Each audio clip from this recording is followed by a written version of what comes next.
In my last video, you saw the beautiful pieces of wood that the box wedge on the Wolfe Ridge 35-ton SHO, the beautiful wood that it makes. Nice, clean, bark-free blocks of wood. There is, however, one drawback with the box wedge.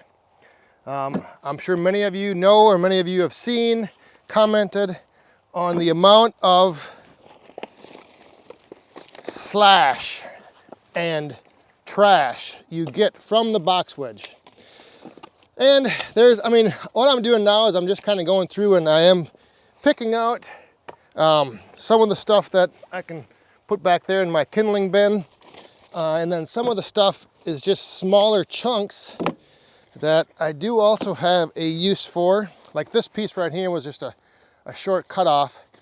So I'm separating out the shorts, the kindling, and then I do have some longer cut stuff that was in that pile that I'm separating out for my personal use.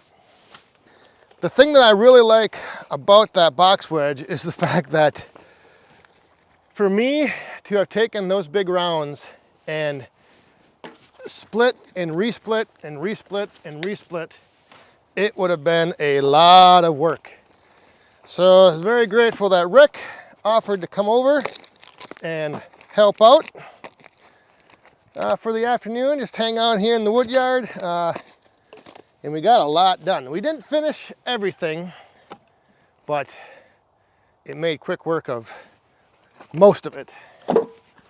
So I did end up getting a lot of wood out of those big rounds and all this oak that was over here. I'm going to show you in a bit once I get this stuff cleaned up. But while I'm cleaning the rest of this up, I'm going to take you back and show you. We did break down one of those big rounds and we set the wood aside and then we counted the pieces. So I'm going to show you now just how many splits came out of one of those rounds.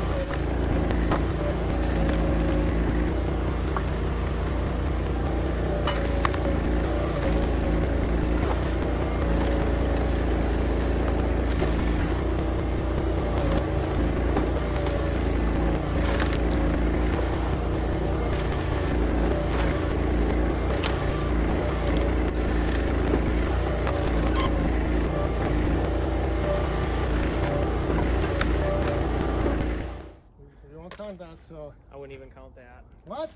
You would? Okay. All right. So Let's go with it because I picked a bigger number. 2, 3, 4, 5, 6, 7, 8, 9, 10, 11, 12, 14, 15, 16, 17, 18, 19, 20, 21, 22, 23, 24, 40, 41, 42, 43, 44, 45, 46, 47, 48, 49, 50.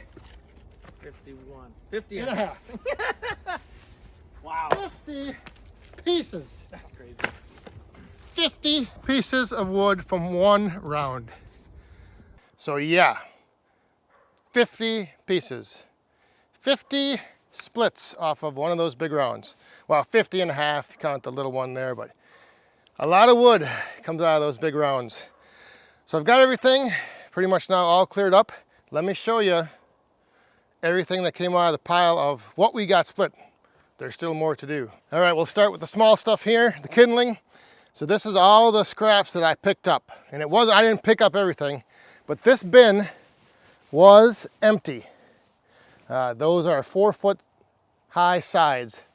So about half full. 2 feet deep of all the smaller shavings and scraps that came off the box wedge. And again, I didn't pick everything up, but that is a good amount of kindling right there. That should last me a long time. And then what's left over here, I do have these couple little shorter pieces. These things are only about 8-10 inch splits. There were some short pieces in there. I will take those, and there's another little pile right here. So those shorter splits I do have a plan for. There were a few pieces that need to be split down just a little bit more.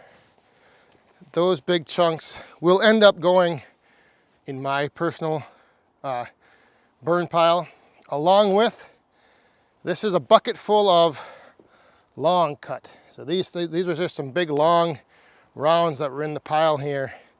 So I got one bucket that's going to be going over there, again, for my personal use, probably 2 years from now. So this is what's left to split. Not a lot. I got some of this stuff to buck up. And then there's like, you know, these odds and end pieces, I'm gonna have to split those down. But not too much left to work through. I'll end up just taking this now over to my little bucking platform, and then I'll just put it right down to the splitter, split it up, and either put it there if it's odds and ends, or I will add it to the pile over there. So this is where I ended up stacking all of the splits from the box wedge.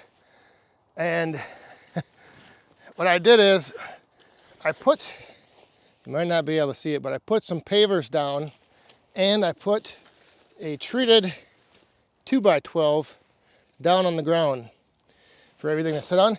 But the one thing I found with these box wedge pieces is I wasn't sure if I should stack them like all nice and tight, because you can just pretty much make a solid wall. So I figured I'd leave just a little bit of a gap in between these pieces just to give a little airflow and to hopefully allow this stuff to season fairly quick. Well, by fairly quick, I mean like in a year, year and a half. So this stack right here is 4 feet, a little over 4 feet, 4'2" high, and it is a little over 15 feet long. Almost 2 face cords. And by almost, I mean I would need to go about another foot maybe, and then I would also need to fill in this little end of the stack right here. It's not quite full, but I do have more to split and then add to this. So there you go. There's all the wood that came out of a short little afternoon splitting this big red oak with the Wolfe Ridge 35-ton SHO with the box wedge. Still got some more to clean up, but we'll get to that another day. I have to get inside because I don't know what is going on with the temperatures here, but it is the end of November, and these insulated bibs I have on are way too hot. I'm like just sweating, barely doing anything. It'd be nice if it would just cool off and stay kind of cool, but yeah, it's been hot, warm this weekend. So thanks for watching. We'll see you next time. Stay safe, have fun, be cool.